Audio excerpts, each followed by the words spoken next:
Bonjour à tous. Maintenant, vous entendrez un bref récit du film de Roxane. Bon visionnage. Charlie Bell est le chef des pompiers d'une petite ville. Dans la rue, il est coincé par deux crétins, il est prêt à démolir toutes les fissures, à moins que cela ne touche son énorme nez. Tout est arrivé à la bagarre et à l'aide d'une raquette, Charlie s'est cassé le nez avec les deux hommes. Roxane Kowalski est sortie chercher le chat à la maison et la porte a claqué, en même temps pincer sa robe. Roxane complètement nue essaie de trouver une fenêtre non fermée, mais en vain. Les collègues de Charlie sont pleins de connards et ont mis le feu à des ordures dans un tonneau directement dans la caserne de pompiers. C'est ici que Roxane est venue chercher de l'aide. Charlie a pris la boîte à outils et est allé à la maison. À l'intérieur, il n'y avait qu'une carte en plastique qui ne l'aidait pas. Et puis Charlie, comme un gymnaste, a juste sauté au deuxième étage et a grimpé dans le grenier de la même manière. Le pompier a jeté son voile sur la pauvre fille et lui a ouvert la porte. Enfin, le chat est rentré à la maison. Mais Charlie n'est pas pressé de partir chez lui, il n'est pas opposé à boire du vin avec une nouvelle connaissance, dommage qu'elle n'ait pas de paille. Après avoir lutté un peu avec un verre, Charlie a abandonné et a sucé son contenu avec son nez. Roxane n'est pas d'ici, elle loue une maison à la sœur de Charlie Dixie. L'homme est charmant, spirituel et sait soutenir la conversation. Roxane est astronome et raconte avec passion les mystères de l'univers.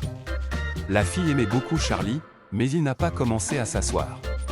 Les exercices des pompiers se terminent généralement par une catastrophe. Un nouveau venu du nom de Chris est venu travailler dans la partie, et pendant ce temps, les dames discutent de l'homme génial de Charlie. Roxane raconte qu'elle a récemment rompu avec un mec.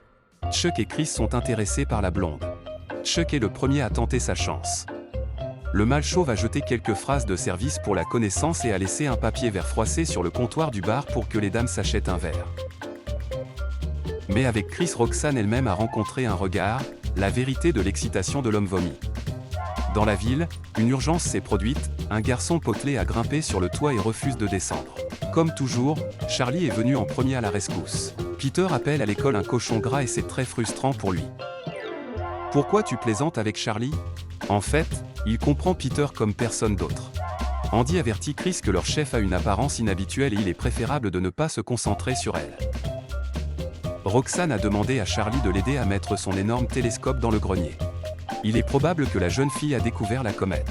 Certes, même un tel télescope ne suffit pas à le voir. Mais Roxane peut lui donner un nom, comme Kowalski. Kowalski ? Pourquoi ? Tu peux l'appeler un meilleur nom. C'est mon nom. Les dames discutent du nouveau. Roxane l'a regardé de nouveau, et Chris est redevenu malade. En essayant de faire face à ses nerfs, il a accidentellement mouillé son pantalon. Après avoir bu, Roxane avait déjà l'intention d'appeler l'homme à une date, mais après ce qui s'est passé, il s'est échappé par la fenêtre des toilettes. Chris met encore une fois en garde contre l'énorme nez de leur patron. En aucun cas, vous ne pouvez pas le regarder. Le fait est qu'ils pensent tous qu'ils ne regardent pas, mais chacun d'eux regarde exactement le nez. Ensuite, tu réfléchis. Je regarde un homme qui, quand il se lave le visage, gaspille tout un morceau de savon. Dans la soirée, au bar, Charlie se reposait en compagnie de dames et un homme s'est approché de lui dans le seul but de l'obtenir. Charlie passait devant ses oreilles jusqu'à ce qu'il entende un gros nez de son côté. Tout le monde s'est calmé, ils ont compris que quelque chose allait arriver. Charlie dit que le gros nez est trop primitif et suggère à Ama de lancer une fléchette sur la cible. Le nombre de points qu'il va marquer, le nombre de blagues sur le nez de Charlie lui-même. Et Amelot a assommé 20 points.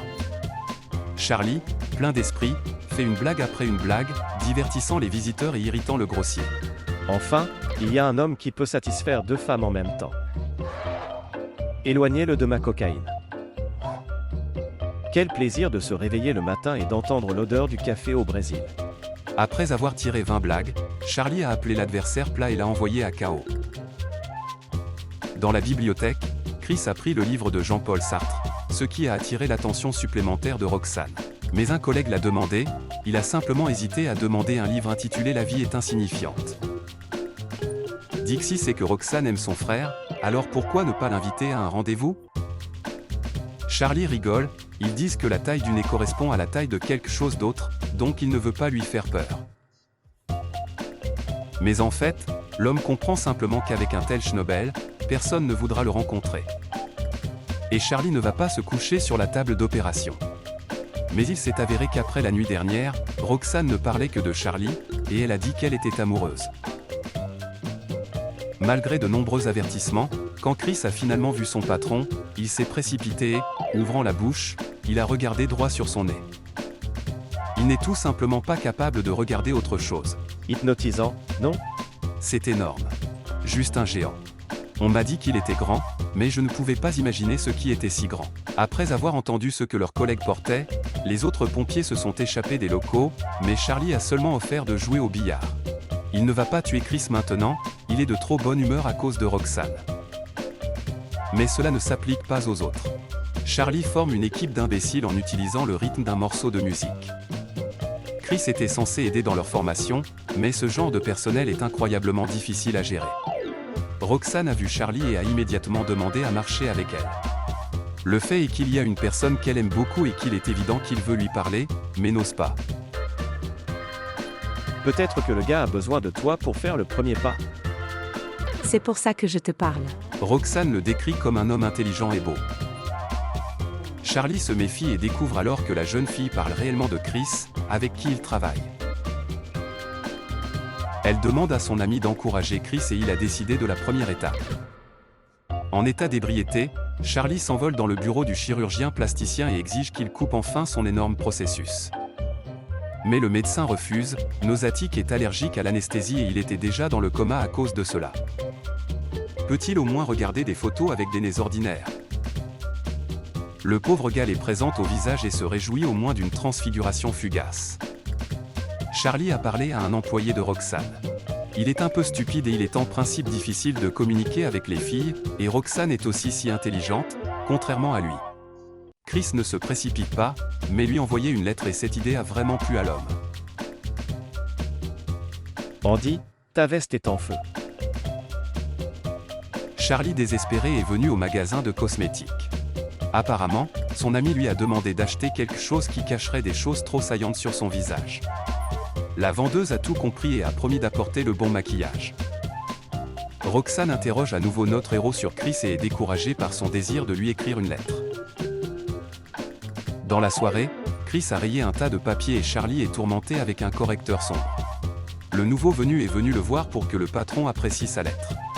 Chère Roxane, comment ça va? Si tu veux quelque chose à boire, vérifie la boîte aux lettres. Et pour ce chef-d'œuvre, le crétin a passé toute la journée. Charlie propose d'écrire à la fille sur ses sentiments. Qu'as-tu ressenti quand tu l'as vu pour la première fois? Je me suis levé. Non, il vaut mieux remplacer cela par un excité, et encore mieux flamboyant comme dans le feu. Ainsi, mot après mot, Charlie dictait la lettre à son amant. En conséquence, le frein voulait que le patron écrive lui-même toute la lettre, et il la signerait simplement. L'équipe des pompiers, au signal de la sirène, s'est réunie en seulement 6 minutes et demie. Aujourd'hui, ils ont une opération Snowball. Cela signifie que vous devez retirer le chat de l'arbre. Bientôt, de nombreux pompiers eux-mêmes ont besoin d'aide, et Charlie vient d'ouvrir un pot de nourriture et le chat est descendu seul. Sur le chemin du retour, l'équipe a oublié de baisser l'escalier et celle-ci a frappé la fenêtre du site. Roxane a invité Charlie et Dixie à regarder les étoiles et se vanter de l'incroyable lettre que Chris lui a envoyée. Elle est tombée amoureuse de cette lettre. Roxane se tourne à nouveau vers Charlie et leur demande d'organiser un rendez-vous. Chris est devenu fou de cette nouvelle. Charlie a promis de l'aider. Et le soir, Chris est venu voir Roxane avec une drôle de casquette. En dessous, il a un écouteur caché. Charlie est assis dans la voiture à proximité avec des jumelles et lui dit quoi parler. Mais soudain, Chris a intercepté la vague de police et commente maintenant la poursuite. Le plan a échoué et Chris a commencé à parler de lui-même, et Roxane lui demande juste de dire quelque chose comme ce qui était dans la lettre. Le crétin a commencé à être stupide et à parler de vulgarité. Roxane finit par s'enfuir. L'homme s'est précipité vers l'assistant et a dit que Roxane avait besoin de quelqu'un qui parle comme Charlie et lui ressemble. La nuit, les conspirateurs ont décidé de réessayer. Chris a dû jeter un caillou par la fenêtre, mais a brisé la vitre et a mis Roxane en colère. Maintenant, Charlie lui fait des indices en recourant à la pantomime. Mais Chris s'est rendu compte qu'il ne pouvait pas le faire, à cause de lui, il a juste commencé à parler à Charlie, caché dans les buissons. Et sa voix sonne différemment, parce qu'il se sent différent. Et il n'est pas nécessaire de le voir, il suffit de ses paroles. Les discours doux ont encore fait fondre le cœur de Roxane, à tel point qu'elle est prête à le laisser entrer et à s'abandonner. Chris joyeux a sauté de sa veste et a sauté dans la maison. Trop tard, Charlie s'est souvenu et a réalisé ce qu'il avait fait. Le lendemain matin, il demande à Chris s'ils avaient quelque chose avec Roxane. Malheureusement, c'était 2 fois. Dans la soirée, Roxane s'est rendue à la caserne de pompiers pour informer Charlie qu'elle partait pour l'université à cause de cette même comète. Elle demande également à Chris de transmettre une lettre, qu'il lui écrive. Et avec lui, pendant ce temps, flirte la barmaid, malgré le fait que Roxane est son amie. Au fait, Chris est beaucoup plus facile de trouver un terrain d'entente avec elle qu'avec Roxane. La fille est prête à fermer les yeux sur le fait qu'il est stupide. Avec le canari sur le nez, Charlie a commencé à écrire la lettre. Il envoie les suivants. Roxane les lit avec plaisir. Aucun jour n'est complet sans un autre message romantique. Dizzy a compris qu'il fallait faire allusion à l'évidence à son frère. Il doit avouer à Roxane qu'il l'aime. Tout à coup, Charlie a appris que Roxane était de retour en ville, et Chris et lui sont allés à un rendez-vous, et il ne sait rien des lettres que Charlie a envoyées. L'un d'eux, l'homme a oublié au bar et Dizzy a décidé de le lire. Charlie a couru vers la maison de son beau-père et a réactivé le mode parcours, mais après il est descendu et a sonné la cloche. Il voulait distraire Roxane, mais Chris est venu à la porte. Maintenant, Charlie essaie de se cacher dans la maison, puis redescend. Enfin, les hommes se sont rencontrés et Charlie dit qu'il a écrit 3 lettres par jour. Roxane est revenue en ville si tôt, car à cause des lettres passionnées, elle ne pouvait plus être au loin. Mais le cinglé se comporte de nouveau bizarrement. La fille dit qu'elle se ficherait de ce à quoi il ressemble s'il en avait un à l'intérieur. Elle est prête à passer chaque minute de sa vie avec lui. En fin de compte, Chris cracha sur ses difficultés et s'enfuit chez la barmaid, qui était sur le point de quitter la ville.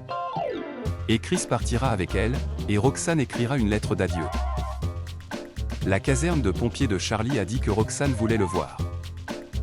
L'homme est venu à elle, et la jeune fille demande à lire à haute voix une vraie lettre loufoque de Chris, puis donne une lettre qu'elle a placée sous la porte de Dizzy et lui demande également de la lire à haute voix. Belle parole. Et derrière, Dizzy a ajouté que l'auteur de cette lettre était Charlie. C'est lui qui lui a parlé sous la fenêtre. Tu étais devant mes yeux tout le temps, et je ne t'ai pas vu. Espèce d'enfoiré. Après avoir donné Charlie dans le nez, Roxane l'accuse de mentir, et celui-ci répond qu'elle voulait croire que c'était le beau Chris. Dès le premier rendez-vous, elle était prête à aller au lit avec lui, c'est seulement Charlie qui l'a séduite. Roxane a conduit à la maternelle, il est retourné au gars dans la caserne de pompiers et comme un chien de chasse expérimenté, son long nez a pris en compte que quelque part dans le feu de la ville. S'appuyant sur le parfum, il avance et trouve bientôt un bâtiment en feu. Il s'est avéré que les exercices n'ont pas été en vain et l'équipe de pompiers a travaillé comme de vrais professionnels. Après avoir célébré une soirée héroïque, tout en suit, Charlie est monté sur le toit de la maison, comme auparavant son petit ami potelé. Soudain, il a entendu les compliments que Roxane lui dit. Elle aime même son nez. Tous les autres hommes étaient sans visage, sans feu, sans nez. Tu as un beau, grand, brillant nez. J'aime ton nez. Charlie descendit et malgré quelques difficultés, Roxane l'embrassa.